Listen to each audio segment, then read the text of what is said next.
who had been starved. Players around at the moment are playing on the Waterford team. At that stage, nobody had even heard of John Mullane. Waterford making the breakthrough in 2002 in Páirc Uí Chaoimh, a packed Páirc Uí Chaoimh has a unique sort of an atmosphere. That was an incredible day, and for Waterford to be tip on a big day like that, incredible tip All-Ireland champions going into that game, and they were great games. Mullane has it again.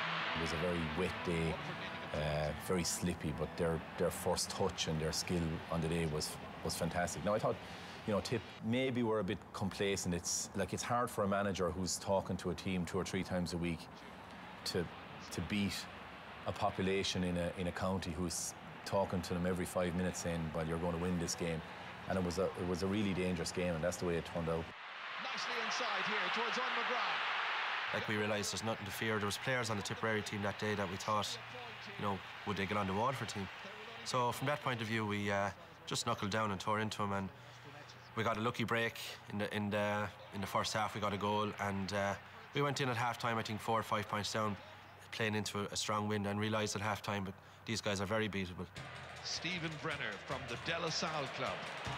That is a huge free. You couldn't begrudge that Waterford team and the style with which they won it. They played wonderful hurling, and there was the sense of liberation that Waterford felt that day. I don't think anyone within the GA could have begrudged it to them. It was wonderful. That's a great pass.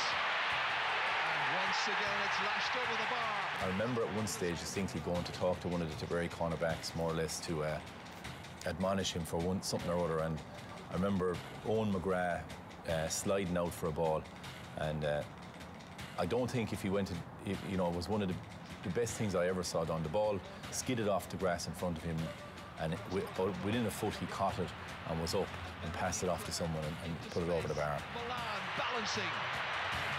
The contortionist has put it over the bar.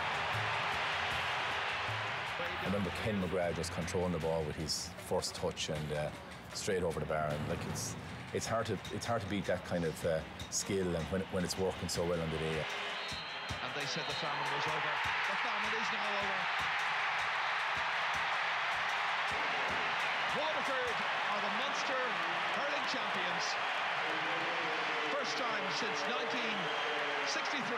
The first Munster Championship game I played didn't go so well against Kerry in Welsh Park in '93, so 10 years down the line, you know, all the training, all the defeats, you know, all the bad days coming out of Thurles or Páirc Uí Chaoimh or Limerick. The bonfires burn. That great day we had in Cork in 2002 probably made up for most of them. I remember thinking that, you know, they've deserved this. To be a supporter of a county that doesn't win for so long, everyone should have their day in the